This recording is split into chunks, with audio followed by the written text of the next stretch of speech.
जय हिंद दोस्तों। तो आज हम लोग हिस्ट्री का बहुत ही ज्यादा इंपॉर्टेंट टॉपिक महाजनपद के बारे में डिस्कस करने जा रहे हैं। और जैसा कि आप लोगों को पता है कि हम लोग हिस्ट्री का जो एक बृहद सिलेबस है उसको हम लोग क्या कर रहे हैं, कवर कर रहे हैं। और इसी सीरीज में हम लोगों ने क्या किया है, प्राचीन भारत का इतिहास, सिंधु घाटी की सभ्यता, और फिर उसके बाद क्या किया है, वैदिक सभ्यता। और आज हम लोग डिस्कस करने जा रहे हैं महाजनपद के बारे में। तो जिन लोगों ने इसके पिछले वाला वीडियोस या पिछले वाला क्लास जो डिस्कस हम लोग किए हैं उसको नहीं देखे हैं, वो कृपया कर करके आप हमारे ज्ञानतु.com पे जाकर के क्या कर सकते हैं, देख सकते हैं।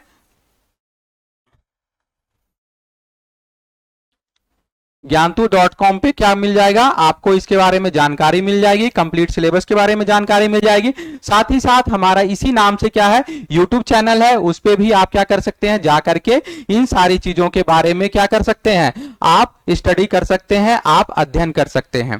तो चलिए, आप चाहे जिस भी किसी एग्जाम का तैयारी कर रहे हो, चाहे आप यूपीएससी की तैयारी कर रहे हो, चाहे स्टेट गवर्नमेंट के एग्जाम की तैयारी कर रहे हो, चाहे railway, BPSC, UPSC, SSC, banking, जिस किसी भी एग्जाम की तैयारी कर रहे हो, उसके लिए हिस्ट्री का सिलेबस बहुत ही ज्यादा इंपॉर्टेंट हो जाता है।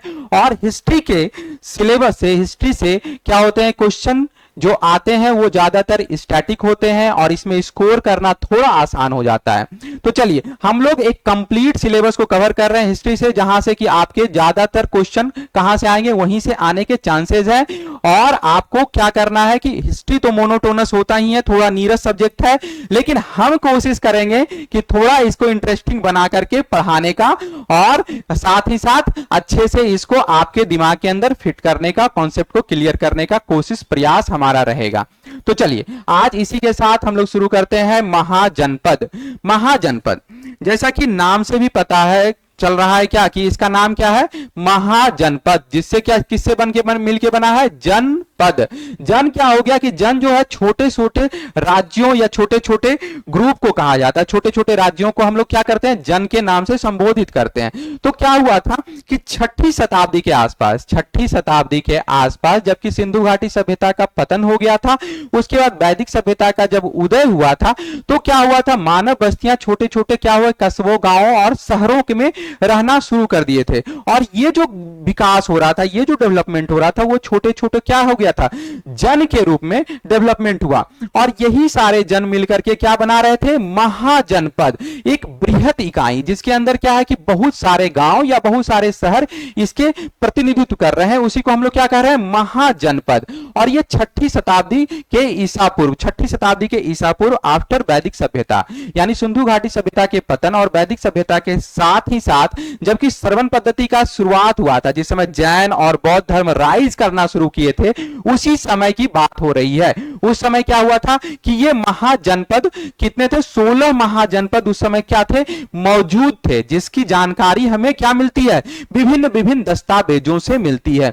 जैसा कि हम लोग पहले भी डिस्कस कर चुके हैं कि इतिहास की जो जानकारी होती है या तो पुरातत्व से मिलती है या फिर साहित्य से मिलती है। तो जैसा कि उस समय के जो धर्म थे, मुख्यतः कौन कौन धर्म थे, जिस समय महाजनपद छठी ईसा पूर्व में, 600 ईसा पूर्व में क्या था, छठी शताब्दी के आसपास, 600 ईसा पूर्व के आसपास में क्या हो रहा था कि इसका कालखंड यही है, छठी शताब्दी ईसा पूर्व। और उसी समय क्या हो रहा था कि 16 महाजनपद थे। कितने टोटल, 16 महाजनपद थे। और इसकी जानकारी हमें बौद्ध ग्रंथ के अंगुत्तर निकाय, अंगुत्तर निकाय, ये याद करना है, और ये बहुत ही इंपॉर्टेंट क्वेश्चन में भी आएगा।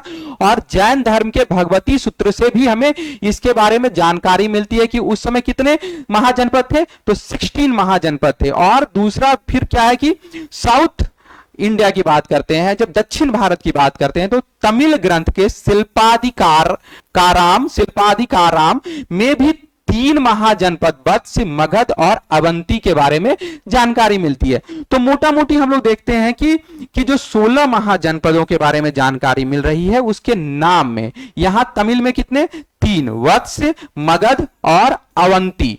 वत्स, मगध और अवंती के बारे में जानकारी मिलती है। साथ ही साथ उस समय के जो बौद्ध धर्म से संबंधित साहित्य थे और जैन धर्म से संबंधित साहित्य थे, उसमें भी मोटा मोटी 16 महाजनपद के बारे में जानकारी मिलती है। नाम में थोड़ा बहुत अंतर है, दोनों साहित्य है उसके नाम में कुछ बहुत अंतर है, बट मोटा मोटी ओवरऑल 16 महाजनपद को हम लोग मान के चलते हैं।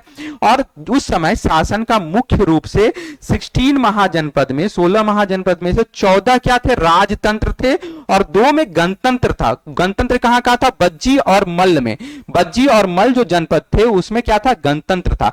गणतंत्र छोटे छोटे क्या होते हैं, छोटे छोटे राज्यों को मिला करके एक बड़ी इकाई बना करके उसमें शासन चलाया जाता था। जनतंत्र में क्या हो गया कि राजा का शासन होगा, राजा का बेटा ही फिर से क्या होगा, राजा बनेगा। तो राजतंत्र में ज्यादातर क्या है कि ब्राह्मणवाद और क्या चीज के, पुरोहितों का और जो पूजा पाठ है उसके बारे में ज्यादातर क्या मिलेगी, जानकारी मिलेगी। राजतंत्र में पुरोहितों का बहुत ज्यादा सम्मान होता था और कहीं कहीं इस जो गणतंत्र भी है उसमें भी क्या किया गया था कि ब्राह्मणों को उचित पोजीशन या ऊंचे वाले जो ऊपर वाले पोजीशन थे उन पे बिठाया गया था। तो समझिएगा कि उस समय की जो पद्धति थी, महाजनपदों में कैसी राज व्यवस्था थी, गणतंत्र भी था और राजतंत्र भी था। क्या था, गणतंत्र भी था और राजतंत्र भी था। तो 14 जनपदों में क्या था, राजतंत्र था और सिर्फ वज्जी और मल्ल में क्या थे कि गणतंत्र की व्यवस्था थी। और इसका शुभारंभ कब से हो गया, 6ठी शताब्दी ईसा पूर्व में। 6ठी शताब्दी ईसा पूर्व में क्या था, महाजनपद का उद्गम हो चुका था या उद्भव हो चुका था। चलिए तो हम लोग देखते हैं, एक अच्छे तरीके से देखते हैं कि 16 महाजनपद में से कौन कौन है। अवंती, इस मैप में देखिए, अवंती, चेदी, वत्स, कौशाम्बी, सूरसेन, मत्स्य, कुरु, गांधार, कंबोज, अस्मक, मगध, अंग, काशी, कौशल, मल्ल, पांचाल।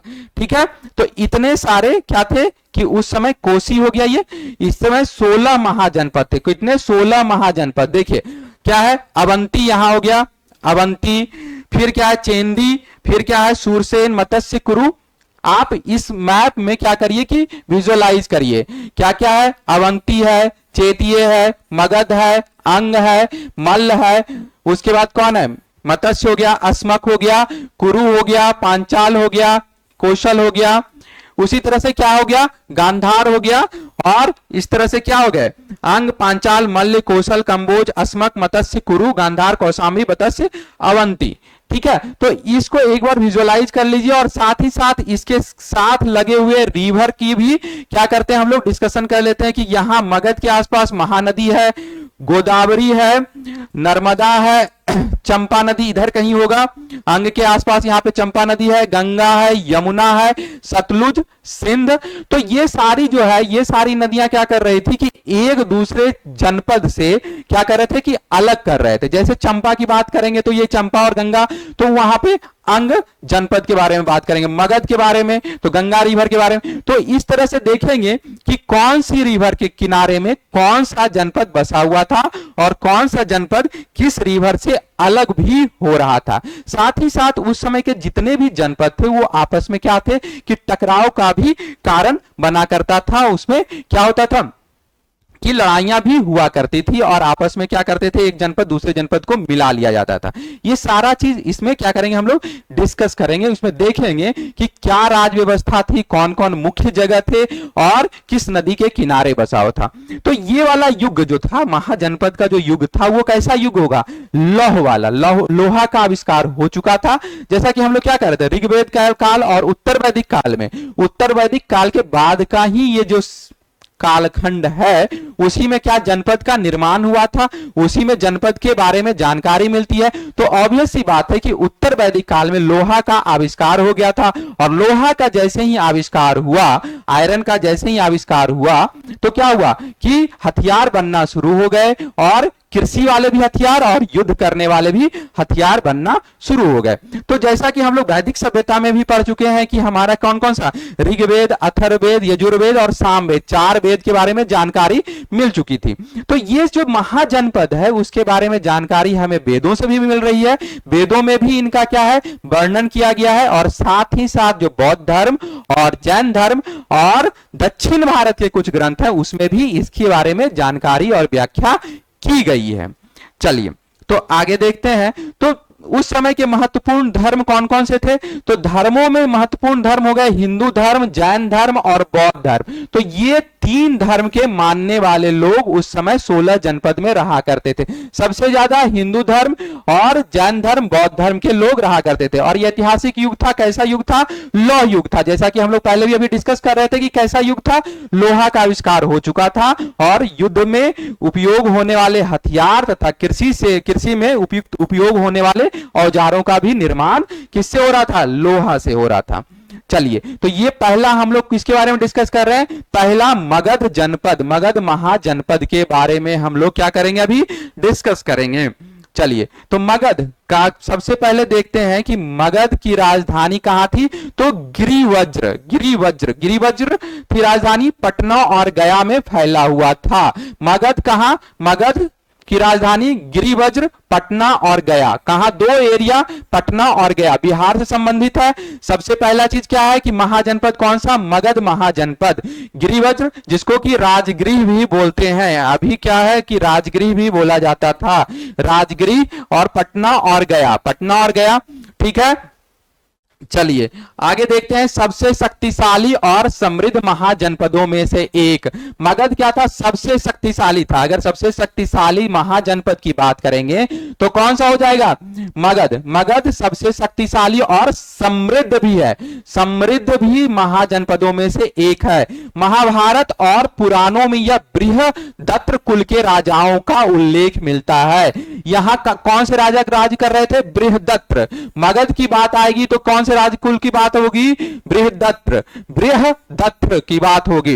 राजधानी राजगीर 5 पहाड़ियों से सुरक्षित थी, यानी जो राजगीर था वह 5 पहाड़ियों से घिरा हुआ था। कितनी पहाड़ियों से? तो 5 पहाड़ियों से, 5 पहाड़ियों से क्या था? घिरा हुआ था राजगीर। इसमें से अधिकांश क्षेत्रों को जीतकर साम्राज्यवाद की नीति का शुरुआत। अगर पूछा जाए क्वेश्चन में कि साम्राज्यवाद की नीति का शुरुआत किसने किया था, तो क्या आंसर हो जाएगा? साम्राज्यवाद की नीति का शुरुआत मगध से हुआ था। चंपा नदी मगध को अंग से अलग किया था। चंपा नदी क्या करती थी? मगध को अंग से अलग करती थी। इसलिए पहले भी बोल रहे थे, उस मैप को विजुअलाइज करते हैं। मगध का यहां पे कहीं था और वो क्या कर रहा है? अंग को चंपा नदी से क्या कर रहा है? अलग कर रहा है। तो चंपा नदी के द्वारा, चंपा नदी के दोनों ओर कौन है? एक मगध है और एक अंग महाजनपद बसा हुआ है। तो चलिए इसको फिर से विजुअलाइज करते हैं, फिर से याद करने की कोशिश करते हैं। क्या नाम है? मगध महाजनपद। राजधानी कहां हो जाएगी? गिरिवज्र या राजगीर। वर्तमान नाम पटना या गया। कहां फैला हुआ था? पटना और गया में फैला हुआ था। राजगृह इसका नाम हो जाएगा। गिरिवज्र भी नाम है, गिरिवज्र भी नाम है। सबसे शक्तिशाली और समृद्ध महाजनपदों में से एक है। और क्या है? महाभारत और पुराणों में यहां बृहदत्त कुल के राजाओं, कौन से राजाओं? बृहदत्त कुल के राजाओं का उल्लेख मिलता है। 5 पहाड़ियों से सुरक्षित है। साम्राज्यवाद का उदय यहां से हुआ। चंपा नदी क्या करती है? मगध को अंग से अलग करती है। चलिए अब पर चलते हैं काशी के ओर। कौन से महाजनपद की ओर? काशी महाजनपद की ओर चलते हैं। तो महाजनपद का नाम है काशी और राजधानी कहां हो गया? बनारस, वाराणसी। राजधानी कहां हो गया? वाराणसी। वाराणसी, बनारस, जो अभी के उत्तर प्रदेश में, वर्तमान नाम क्या हो गया? उत्तर प्रदेश में वाराणसी में। वाराणसी गंगा और गोमती नदियों के संगम पे बसा हुआ है। कहां कहां बसा हुआ है? गंगा और गोमती के संगम पे, उसके तट पे बसा हुआ था वाराणसी, और आज भी वाराणसी वहीं पे है। और इसका क्या है? काशी। महाजनपद का नाम काशी, राजधानी हो गई वाराणसी, और वर्तमान क्या है? वाराणसी या फिर उत्तर प्रदेश, आज भी वही नाम है। घोड़े के बाजारों तथा सूती वस्त्रों के लिए जाने जाते थे। काशी के शासक बृहदत्त में कौशल ने कौशल पर विजय प्राप्त की थी। काशी का शासक कौन था? बृहदत्त, और वो क्या किया था? कौशल पे विजय प्राप्त किया था। बाद में कौशल को मिला लिया गया, जो मगध और कौशल के बीच के युद्ध का कारण बना। तो मगध को क्या किया? जो मगध और कौशल के बीच के, बाद में कौशल को क्या किया गया? मिला लिया गया, जो मगध और कौशल के बीच युद्ध का कारण बना। मगध और कौशल के युद्ध का कारण कौन बना गया? ये कौशल में मिला लिया गया। और ये काशी के शासक कौन थे? बृहदत्त, ठीक है, जो कौशल पे विजय प्राप्त किए थे। गंगा और गोमती नदी के किनारे बसा हुआ है। काशी का राजधानी बनारस, वर्तमान नाम वाराणसी या उत्तर प्रदेश। चलिए आगे है वैशाली। ये भी कहाँ है, कहाँ लोकेटेड है, कहाँ सिचुएटेड है, ये भी बिहार में लोकेटेड है। महाजनपद अभी वर्तमान में बिहार में लोकेटेड है। इसी को क्या, वैशाली को क्या बोलते हैं, बज्जी भी बोल रहे हैं, बज्जी। महाजनपद का नाम बज्जी, महाजनपद का नाम बज्जी। राजधानी मिथिला या वैशाली, मिथिला या वैशाली कहाँ है अभी वर्तमान में, बिहार में, और वर्तमान नाम भी क्या है, वैशाली है। सरकार कैसा था यहाँ, सरकार कुलीन तंत्र था या गणतंत्र के रूप में था, सरकार कैसा था, कुलीन या गणतंत्र के रूप में था। बज्जी में कैसा सरकार है, गणतंत्र के रूप में। देखिएगा पहला मिल गया हमें गणतंत्र, दो गणतंत्र है, पहला मिल गया बज्जी गणतंत्र है, यहाँ पे कैसा है, गणतंत्र है, क्या है, गणतंत्र है। गंडक नदी ने बज्जी को कोसल महाजनपद से अलग किया, यानी कि गंडक नदी के किनारे बसा हुआ है, गंडक नदी ने बज्जी को कोसल महाजनपद से अलग किया। बज्जी और कोसल कहां पे बसे हुए हैं, गंडक नदी के किनारे। गंडक नदी के किनारे कौन कौन हो गया, बज्जी और कोसल। यह एक संघात्मक गणराज्य था जो 8 कुलों से बना हुआ था। यह क्वेश्चन आ सकता है, वज्जी क्या कितने कुलों से बना हुआ है, 8 कुलों से बना हुआ है। और यह कैसा है, संघात्मक गणराज्य है। कैसा गणराज्य है, संघात्मक गणराज्य है। लिच्छवियों द्वारा शासित था। यहां कौन से राजा थे, लिच्छवी, लिच्छवी राजा थे, लिच्छवी राज करते थे, ये कुल का नाम है। यहां कैसे लोग थे, किसका वंशज था, लिच्छवियों का। यह महत्वपूर्ण वंशज विदेहन, बिरजी और ज्ञान मित्रिक, ये 3 नाम याद रखना है, विदेहन, विज्री और ज्ञानत्रिक।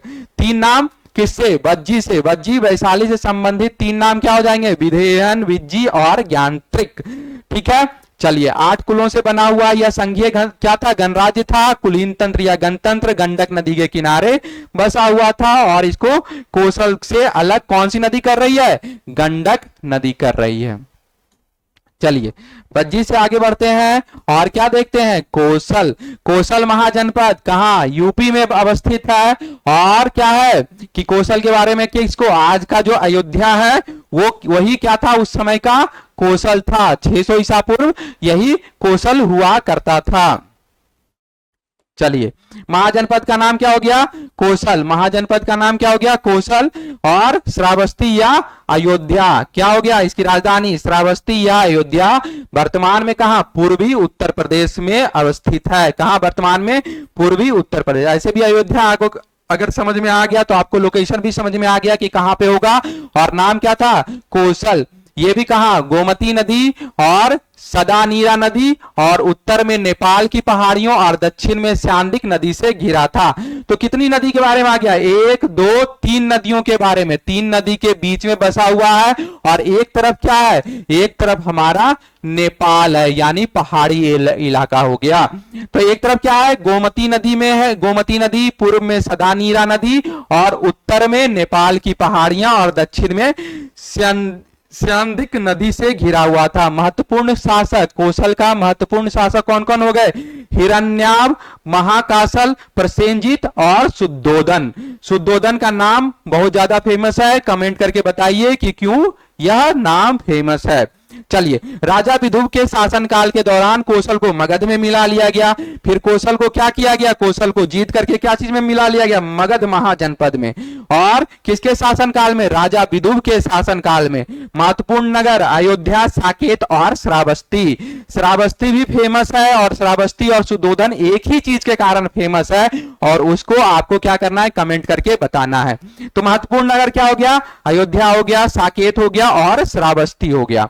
ठीक है, कौशल महाजनपद की राजधानी कहां, कौशल महाजनपद की राजधानी अयोध्या, और वर्तमान में कहां, पूर्वी उत्तर प्रदेश में। ठीक है, हिरण्याव, महाकासल प्रसेनजीत, महाकासल प्रसेनजीत और शुद्धोदन राजा विदुर के शासनकाल के दौरान कौशल को कहां मिला लिया गया, मगध में मिला लिया गया।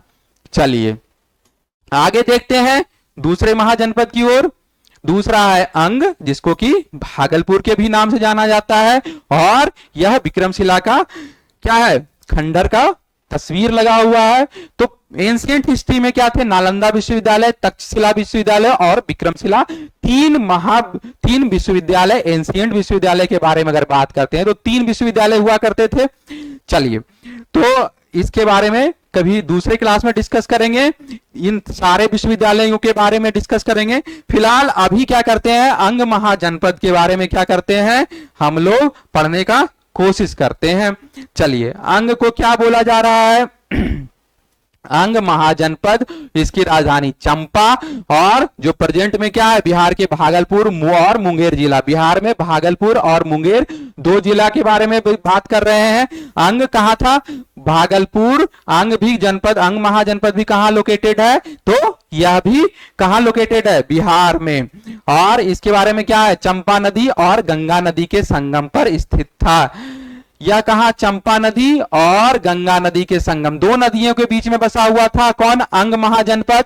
इसकी राजधानी चंपा 6ठी शताब्दी ईसा पूर्व के 6 महान शहरों में से एक थी। छठी शताब्दी में, छठी शताब्दी के समय, यानी 600 ईसा पूर्व, 600 ईसा पूर्व के समय में 6 क्या हो रहे थे, 6 शहर में से एक था। और यह अपने व्यापार और वाणिज्य के कारण क्या करते थे, इसको जाना जाता था। अंग और मगध में निरंतर क्या होता रहता था, संघर्ष हुआ करता था, अगर अंग और मगध में। बाद में क्या हो गया, अंग का उल्लेख अथर्ववेद में भी है। सोचिए, अथर्ववेद और प्रज्ञापन, प्रज्ञापन क्या है, जैन धर्म का एक पूजनीय ग्रंथ। तो फिर हम लोग क्या कर रहे हैं कि हम लोग नेक्स्ट देख रहे हैं मल्ल के बारे में। मल्ल, जिसका क्या नाम है, महाजनपद कौन हो गया, नाम हो गया मल्ल। क्या नाम हो गया इसका, मल्ल। और इसकी राजधानी कहां, कुशीनगर और पावा, कुशीनगर और पावा। वर्तमान नाम वैशाली, वर्तमान नाम वैशाली के दक्षिण का जो एरिया है, ये भी क्या था, मल्ल में क्या था, कुलीन तंत्र या गणतंत्र था। गणतंत्र कहां था, मल्ल में गणतंत्र है। इसकी कई शाखाएं थे, जिसमें पावा और कुशीनगर शहरों की शाखाएं बुद्ध के समय महत्वपूर्ण थी। दो शहर का नाम आता है, बुद्ध से भी रिलेटेड है, पावा, और दूसरा कौन सा, कुशीनगर। कौन सा नगर, तो कुशीनगर। दो नगर कौन सा है, कुशीनगर और पावा। कुशीनगर और पावा, कौन सा नगर, कुशीनगर और पावा। कहां, मल्ल में। मल्ल में कौन सा, कुशीनगर और पावा। ये बुद्ध के समय महत्वपूर्ण शहर था। और बुद्ध की मृत्यु कहां हुई थी, कुशीनगर में। और ये से क्या कहते हैं, पावापुरी में निर्माण को प्राप्त हुआ था। तो ये जो पावापुरी और कुशीनगर है, यह भी क्या है, नालंदा जिला से संबंधित है, और वो भी बिहार से संबंधित है। तो समझिएगा क्या क्या है, पावापुरी और कुशीनगर। ठीक है, पावापुरी में क्या हुआ, निर्माण प्राप्त हुआ। और बुद्ध की मृत्यु कहां हुई थी, कुशीनारा। कुशीनारा बोल रहे हैं, जिसको कि अभी का वर्तमान क्या है, कुशीनगर है। ठीक है, कुशीनारा, कुशीनारा। तो मल्ल में क्या था, गणतंत्र था। गणतंत्र क्या है, छोटे छोटे राज्यों को मिलाकर के जो समूह बनता था, उसी को गणतंत्र बोला गया था। चलिए आगे देखते हैं, चेंदी। चेंदी महाजनपद का नाम, चेंदी राजधानी कहां है, सुत्ती मिक्ट। और बुंदेलखंड का पूर्वी भाग, वर्तमान में कहा, बुंदेलखंड का पूर्वी भाग। यह एक राजशाही महाजनपद था, राजतंत्र था। राजशाही महाजनपद मतलब राजतंत्र था। और सहजती और त्रिपुरी चेंदी महाजनपद के महत्वपूर्ण महानगर थे। सहजती और त्रिपुरी, सहजती और त्रिपुरी, सहजती और त्रिपुरी बुंदेलखंड का पूर्वी भाग। आज का बुंदेलखंड का पूर्वी भाग क्या था, उस समय का चेंदी महाजनपद था। क्या था, चेंदी महाजनपद था। और क्या हो रहा है, चेंदी के लोगों का उल्लेख ऋग्वेद और महाभारत में भी मिलता है। महाभारत और कहां, ऋग्वेद में। ऋग्वेद और महाभारत में चेंदी लोगों के बारे में क्या मिलता है, चेंदी महाजनपद के बारे में भी जानकारी मिल रही है। सहजती और त्रिपुरी, सहजती और त्रिपुरी दो महानगर हैं जो कहां से बिलोंग कर रहे हैं, वो बिलोंग कर रहे हैं चेंदी महाजनपद से। चलिए आगे है वत्स। वत्स की राजधानी कहां, कौशांबी। वत्स की राजधानी कौशांबी। और इलाहाबाद के आसपास का क्षेत्र है, यूपी का क्षेत्र है। वत्स में क्या मिल रहा है, कौरवों के बारे में जानकारी है। वत्स कौरवों की एक शाखा थी जो वत्स में चले गए। वत्स का सबसे प्रमुख शासक उदयन था। उदयन बहुत फेमस राजा हुआ करते थे। उदयन क्या था, वत्स का प्रमुख शासक कौन, उदयन, जिसे शिकार करने का प्रबल शौक था। पुराणों के अनुसार नीकछु एक पांडव वंशज ने वत्स की राजधानी हस्तिनापुर से कौशांबी स्थांतरित की। समझिए, हस्तिनापुर से कहां क्या मूव किया, कौशाम्बी को लेकर के गए कहां, पांडवों निकच्छु क्या थे, पांडव के वंशज थे। तो दो चीज है इसमें, कौरव और पांडवों के बारे में कुछ उल्लेख जहां मिल रहा है, वो उसका जनपद का नाम क्या हो गया, वत्स। कौन से जनपद, वत्स जनपद। वत्स जनपद में कौरव और पांडवों के वंशज के बारे में जानकारी मिल रही है। और यही क्या हुआ कि हस्तिनापुर की राजधानी मूव करके कहां ले गए, कौशाम्बी ले गए। और ये तो कॉमन है, व्यापार और अन्य आर्थिक गतिविधियां। जैसा कि हम लोग पहले से भी जान रहे थे कि जितने भी महाजनपद थे वह कैसे थे, वह बहुत ही ज्यादा समृद्ध थे और इनका व्यापार बहुत जगह फैला फूला हुआ था। साथ ही साथ क्या हो गया, लोहा का आविष्कार हो गया। तो इससे बनने वाले जो भी औजार थे उसका भी आयात निर्यात ये क्या कर रहे थे, अगल बगल के राज्यों या देशों में कर रहे थे। चलिए, कुरु, कुरु इंद्रप्रस्थ, कुरु की राजधानी कहां, इंद्रप्रस्थ, कुरु की राजधानी इंद्रप्रस्थ, कुरु की राजधानी इंद्रप्रस्थ। और दिल्ली मेरठ के आसपास का एरिया, कहां का एरिया, दिल्ली मेरठ के आसपास का एरिया कौन सा, कुरु, कुरु का एरिया दिल्ली या मेरठ के आसपास का एरिया। महत्वपूर्ण शासक कौन हो गए, कौरव, कौरव और इशुकारा, कौरव और इशुकारा महत्वपूर्ण शासक कहां, कुरु के महत्वपूर्ण शासक कौन हो गए, कौरव। याद रखने के लिए क्या याद रखेंगे, कुरु से क्या बन रहा है, कौरव बन रहा है, कुरु से क्या बन रहा है, कौरव और इशुकारा, इशुकारा। और उन्होंने क्या, भोजों, पांचालों, यादवों के साथ वैवाहिक संबंध बनाए। इंटरकास्ट मैरिज हो गया, कहां कहां, भोजों के साथ, पांचालों के साथ और यादवों के साथ। और किसका, कौरवों और इशुकारा, इशुकारा। तो समझिएगा हस्तिनापुर इस राज्य का प्रसिद्ध नगर था। हस्तिनापुर, अभी कौशाम्बी इसका ट्रांसफर किया गया था। तो समझिएगा कुरु, कुरु का क्या है, महत्वपूर्ण शहर का नाम क्या है, हस्तिनापुर, हस्तिनापुर। कुरु के शासकों को अर्थशास्त्र में राज संबोधिप जीवना, राज संबोधिप जीवना राजा का कौशल भी कहा जाता है, यानी अर्थशास्त्र में इसका उल्लेख है। चलिए, कुरु के बारे में हो गया। आगे बढ़ते हैं, पांचाल, पांचाल, पांचाल की राजधानी कहां, अहिछत्र, अहिछत्र या काम्पिल्य। और वर्तमान जगह कहां, रुहेलखंड में, रुहेलखंड में। प्राचीन ग्रंथों के अनुसार पांचालों के दो वंश थे, उत्तरी पांचाल और दक्षिणी पांचाल, दो वंश हो गया। इसको दो डिवीजन में बांट सकते हैं, कौन कौन, पहला उत्तरी पांचाल और दूसरा क्या हो जाएगा, दक्षिणी पंचाल। उत्तरी पंचाल और क्या, दक्षिणी पंचाल, उत्तरी पंचाल और दूसरा क्या हो गया, दक्षिणी पंचाल। उत्तरी और दक्षिणी पंचाल, उत्तरी पंचाल और दक्षिणी पंचाल। भगीरथी नदी द्वारा दो वंशों को विभाजित किया गया, दो पार्ट हो गया। कौन विभाजित करता है, यहाँ पे भगीरथी नदी, पांचाल, भगीरथी नदी, उत्तरी और दक्षिणी पंचाल। अहिछत्र उत्तरी पंचालों की राजधानी थी, जबकि काम्पिल्य क्या था, दक्षिणी पंचालों की राजधानी थी। पहला क्या है, अहिछत्र, अहिछत्र जो है ये क्या हो जाएगा, उत्तर, अहिछत्र क्या हो जाएगा, उत्तर का, अहिछत्र क्या हो गया, उत्तर। और काम्पिल्य दक्षिणी, काम्पिल्य दक्षिणी। दो वंशज हुआ, दो वंशज हुआ, उत्तरी पंचाल और दक्षिणी पंचाल। दोनों क्या किया, अपना राजधानी अलग अलग। कौन सी नदी, भागीरथी नदी, भागीरथी नदी पांचाल के वंशजों को क्या कर रही है, अलग कर रही है। पहला का राजधानी कहां, अहिछत्र, दूसरी की राजधानी कहां, काम्पिल्य। चलिए आगे बढ़े, आगे देखते हैं, दूसरे महाजनपद की ओर बढ़ते हैं। मत्स्य, मत्स्य महाजनपद जिसकी राजधानी कहां, विराटनगर। मत्स्य की राजधानी कहां, विराटनगर। वर्तमान में जयपुर, अलवर और भरतपुर, यानी राजस्थान का जो एरिया है जयपुर, अलवर और भरतपुर, वहां पे कौन से महाजनपद थे, मत्स्य महाजनपद। और इसकी राजधानी कहां, विराटनगर। ठीक है, और यह फेमस क्यों है, तो चलिए इसमें मुख्य मुख्य पॉइंट क्या है, राजस्थान का अलवर और भरतपुर क्षेत्र के हिस्से शामिल है। अलवर और भरतपुर, अलवर, जयपुर, अलवर, भरतपुर। मत्स्य को यमुना नदी द्वारा पांचाल से अलग किया गया था। वहां भगीरथी नदी अलग कर रही है एक दूसरे को, और साथ में क्या है, मत्स्य को यमुना नदी पांचाल से अलग कर रही है। यानी यमुना नदी के उधर पांचाल, यमुना नदी के इधर कौन सा, मत्स्य। उसकी राजधानी पांडवों के छिपने के स्थान के रूप में प्रसिद्ध है। तो मत्स्य की राजधानी कौन सा, विराटनगर। तो पांडव कहां छुपे हुए थे, विराटनगर में। विराटनगर में पांडव छुपे हुए थे। एक बार चेंदी महाजनपद का हिस्सा बना था, जो इस तथ्य से स्पष्ट है कि राजा सुतासा ने मत्स्य और चेंदी दोनों पर शासन किया था।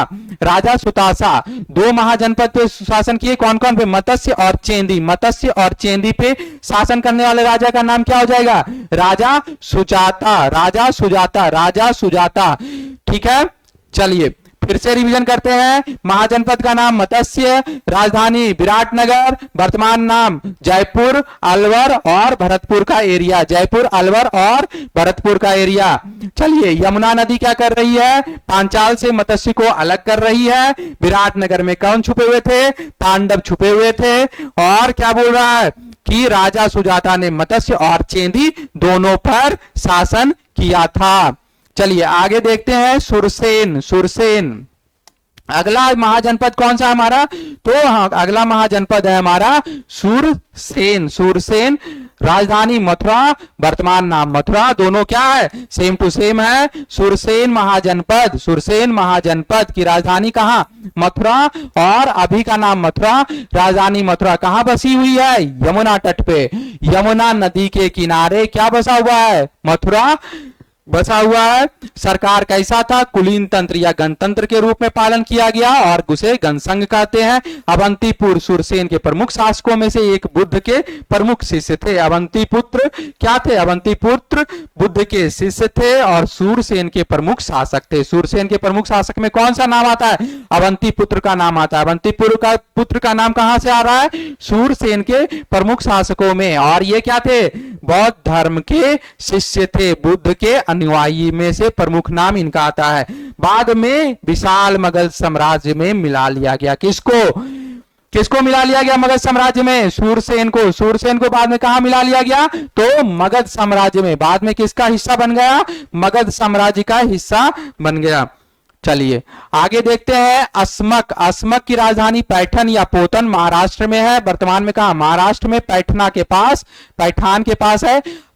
अस्सक के नाम से भी जाना जाता है, अस्मक को अस्सक के नाम से भी जाना जा रहा है, और दक्षिणी पथ में स्थित है। और इसी में तेलंगाना, महाराष्ट्र और आंध्र प्रदेश के क्षेत्रों को कवर किया गया है। तो चलिए अभी देख रहे थे हम लोग, क्या देख रहे थे, ज्यादातर कहां का देख रहे थे, तो उत्तर भारत, गंगा के तट के किनारे जो बसे हुए एरिया थे, जो गंगा का मैदानी भाग जिसको बोलते हैं, वहां पर के ज्यादातर महाजनपदों के बारे में हम लोग डिस्कस कर रहे हैं। ये जो अस्मक आया या अस्सक जिसको बोलते हैं, अस्सक या क्या है, अस्मक नाम जिसको बोल रहे हैं, अस्मक या अस्सक, अस्मक या अस्सक नाम से जो बोल रहे हैं, ये कहां कहां स्थित है, तो ये दक्षिणापथ है। दक्षिणापथ है, इसमें तेलंगाना भी है, महाराष्ट्र है और आंध्र प्रदेश है। यानी मैदानी तट से क्या हो गया, हम लोग मूव करते हुए नीचे की तरफ आए, और नीचे कहां के जो मूव कर रहे हैं, तेलंगाना, महाराष्ट्र और आंध्र प्रदेश के एरिया में क्या थे, अस्मक फैले हुए हैं। वो जनपद कहां था, आंध्र प्रदेश, तेलंगाना और महाराष्ट्र में। ब्रह्मदत्त और अरुण अस्माका के महत्वपूर्ण शासक थे। क्या नाम हो जाएगा, ब्रह्मदत्त और अरुण अस्माका। ब्रह्मदत्त और अरुण अस्माका इस महाजनपद के प्रमुख शासक थे। चलिए अवंती, अवंती यानी उज्जैन। उज्जैन यह सबसे शक्तिशाली महाजनपदों में से एक था। मगध के बाद इसका भी नाम आ रहा होगा, महाशक्तिशाली महाजनपद है उज्जैन। उत्तरी अवंती की राजधानी थी और महिष्मती दक्षिणी अवंती की राजधानी थी। यहां भी 2 पार्ट के बारे में डिस्कशन हो रहा है, दक्षिणी और उत्तरी अवंती। उज्जैन उत्तरी और महिष्मती, महिषामती दक्षिणी अवंती के बारे में। 6वीं शताब्दी ईसा पूर्व के दौरान प्रद्योत अवंती का शक्तिशाली शासक था। क्या नाम आ गया, प्रद्योत। प्रद्योत वत्स ने उसे जीत लिया था, वत्स ने इस पे विजय प्राप्त किया। और अवंती का एक अन्य प्रसिद्ध शासक प्रसेनजीत था, जिसने मगध के साथ वैवाहिक संबंध बनाकर अपनी स्थिति को मजबूत किया। अपनी बहन कौशल देवी का विवाह बिंबिसार से करते हुए उन्होंने काशी काशी को दहेज में उपहार के स्वरूप दे दिया। चलिए, बहुत सारा पॉइंट है इसमें, क्या क्या है। अवंती दो पार्ट में यहां भी विभाजित है, उज्जैनी और महिष्मती। यानी क्या है, उत्तरी अवंती की राजधानी कहां, उज्जैन, उत्तरी की उज्जैन और दक्षिणी की महिष्मती, दक्षिणी की महिष्मती। चलिए, उत्तरी अवंती और दक्षिणी अवंती, उत्तरी की राजधानी कहां हो गया, उज्जैन हो गया, और दक्षिणी की राजधानी कहां हो गई, महिषामती, महिषामती। और प्रद्योत अवंती का शक्तिशाली शासक था, और अवंती का एक प्रसिद्ध शासक कौन था, प्रसेनजीत। और प्रसेनजीत बहुत चालाक था, उसने क्या किया, मगध के साथ अपने वैवाहिक संबंध स्थापित करके क्या किया, अपनी स्थिति को बहुत ज्यादा मजबूत किया। ठीक है, बिंबिसार से क्या किया, करवा दिया, मगध के शासक बिंबिसार से क्या किया, विवाहिक संबंध बनाया, और काशी को क्या किया, दहेज के रूप में दिया था। किसने, अवंती ने। चलिए अगला देखते हैं, गांधार। गांधार की राजधानी तक्षशिला, गांधार की राजधानी कहां, तक्षशिला। और अभी के कहां, अभी के काबुल एवं रावलपिंडी के बीच, दोनों क्या हो गए, फॉरेन कंट्री में आ गए, काबुल और रावलपिंडी। एक हो गया अफगानिस्तान, एक हो गया पाकिस्तान। चलिए, इसकी राजधानी तक्षशिला प्राचीन भारत का एक महत्वपूर्ण शिक्षा केंद्र, जैसे कि हम लोग अभी डिस्कस कर रहे थे, क्या डिस्कस कर रहे थे, नालंदा विश्वविद्यालय, विक्रमशिला विश्वविद्यालय और ये तक्षशिला विश्वविद्यालय। तो नालंदा विश्वविद्यालय और विक्रमशिला अभी भारत में है, और तक्षशिला कहां चला गया, पाकिस्तान में। इसका क्षेत्र वर्तमान के अफगानिस्तान में काबुल से लेकर उत्तर पश्चिम पंजाब के रावलपिंडी तक फैला हुआ है। यानी अफगानिस्तान और पाकिस्तान का एरिया जो कहां कहां, अफगानिस्तान में काबुल और पाकिस्तान के रावलपिंडी तक फैला हुआ है। यह 6वीं शताब्दी ईसा पूर्व के दौरान राजा पुकुसती द्वारा शासित था। वह बिंबिसार के समकालीन थे। बिंबिसार का समकालीन कौन था, तो पुकुसती। पुकुसती कहां का था, बिंबिसार का समकालीन था। और ये क्या था, गांधार महाजनपद से रिलेटेड है। अगर क्वेश्चन आता है कि बिंबिसार का समकालीन का नाम बताइए जो कि गांधार महाजनपद से बिलोंग करता है, तो क्या हो जाएगा, राजा पुकुसती। चलिए, महाभारत के अनुसार गांधार कौरवों के मजबूत सहयोगी थे, जिन्होंने एक साथ पांडवों के खिलाफ लड़ाई की थी। चलिए, गांधार, ये जो गांधार महाजनपद था वो कौरवों का सपोर्टर था और पांडव के खिलाफ क्या किया था, लड़ाई किया था। 6वीं शताब्दी के उत्तरार्ध में फारसियों ने जीत लिया था। इसको क्या किया कि फारसी फिर आए और फारसी क्या किए थे, इस पे विजयी प्राप्त किए थे। किस पे, गांधार महाजनपद पे। तो यहां 3-4 पॉइंट हो गया, काबुल में है, अफगानिस्तान और रावलपिंडी से रिलेटेड है, गांधार कौरवों को मजबूत सहयोगी थे और फारसियों ने इसको जीत लिया था, गांधार। अब देखते हैं कंबोज के बारे में। कंबोज की राजधानी कहां है, तो कंबोज की राजधानी लाजपुर है। कंबोज की राजधानी कहां हो गया, लाजपुर। कंबोज की राजधानी लाजपुर, कश्मीर का क्षेत्र, कश्मीर से रिलेटेड है, पंजाब और कश्मीर में हिंदुकुश पहाड़ियों के आसपास उत्तर पश्चिम क्षेत्र में स्थित था।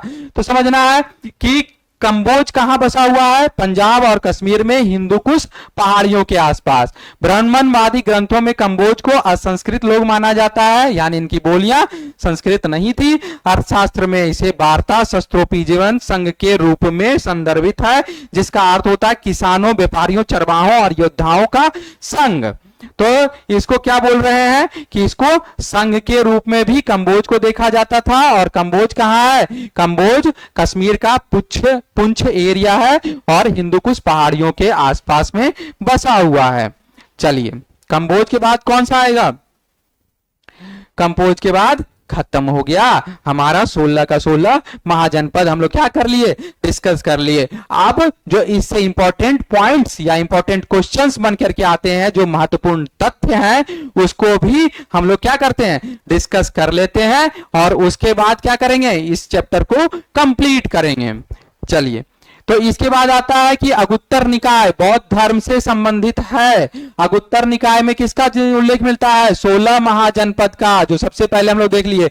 घनानंद नंद वंश का अंतिम शासक था। घनानंद कौन था, नंद वंश का अंतिम शासक था। उदयन ने पाटलिपुत्र को अपनी पहली राजधानी बनाया था। पाटलिपुत्र को सर्वप्रथम किसने अपनी राजधानी बनाया, तो उदयन ने। भारत में पहला विदेशी आक्रमण किसने किया, ईरानियों ने किया। भारत में सबसे पहला विदेशी आक्रमण किसके द्वारा हुआ है, ईरानियों के द्वारा। अजात शत्रु प्रसेनजीत राजा बुद्ध के समकालीन थे। अजात शत्रु और प्रसेनजीत किसके समकालीन थे? राजा बुद्ध के। प्रसेनजीत कौशल का सर्वाधिक प्रिय शासक था। प्रसेनजीत कौशल का सर्वाधिक प्रिय शासक था। ब्रह्मदत्त काशी का सर्वाधिक शक्तिशाली शासक था। ब्रह्मदत्त काशी का सर्वाधिक शक्तिशाली, प्रसेनजीत कौशल का सर्वाधिक, और अजातशत्रु और प्रसेनजीत किसके समकालीन थे? राजा बुद्ध के। पहला विदेशी आक्रमण किसके द्वारा? ईरानियों के द्वारा। उदयन ने पाटलिपुत्र को अपना पहला राजधानी बनाया था। घनानंद नंदवंश का अंतिम शासक था। चलिए, अब उत्तर निकाय बौद्ध धर्म के 16 महाजनपदों का उल्लेख करता है। इसी के साथ हम लोगों का क्या हुआ, ये चैप्टर हम लोग कंप्लीट कर चुके हैं 16 महाजनपद का।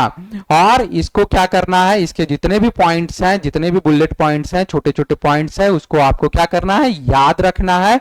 और फिर हम इसके बाद क्या डिस्कस करेंगे, इसके जस्ट बाद महाजनपद के समकालीन यानी उसी के पैरेलल में जो एक नई जो सभ्यता, वैदिक सभ्यता के बाद ये महाजनपद का उल्लेख हुआ। और महाजनपद के समकालीन क्या हुआ कि जैन धर्म और बौद्ध धर्म का उदय हुआ। तो जैसे ही ये महाजनपद की कहानी खत्म होती है, कहानी शुरू होती है बौद्ध धर्म और जैन धर्म की। तो नेक्स्ट क्लास में हम लोग डिस्कस क्या करेंगे, बौद्ध धर्म और जैन धर्म, जो सबसे ज्यादा इंपॉर्टेंट है एग्जाम पॉइंट ऑफ व्यू से, और बहुत सारे क्वेश्चन आते हैं और बहुत सारे जगह जो है वो बौद्ध धर्म और जैन धर्म से संबंधित है। साथ ही साथ बौद्ध धर्म की जो ये मान्यताएं थी, जैन धर्म की क्या मान्यताएं थी, वो सारी चीजों को हम लोग डिस्कस करेंगे। साथ ही साथ नेक्स्ट क्लास में हम आपके लिए पूरा ऑब्जेक्टिव क्वेश्चन, जो बहुत ज्यादा इंपॉर्टेंट पिछले साल एग्जाम में पूछे हुए क्वेश्चंस होंगे, उसको लेकर के आएंगे। तो ठीक है, नेक्स्ट क्लास बिल्कुल भी मिस मत करिएगा, जिसमें हम लोग डिस्कस करेंगे जैन धर्म और बौद्ध धर्म के महत्वपूर्ण बिंदुओं को। तब तक के लिए धन्यवाद।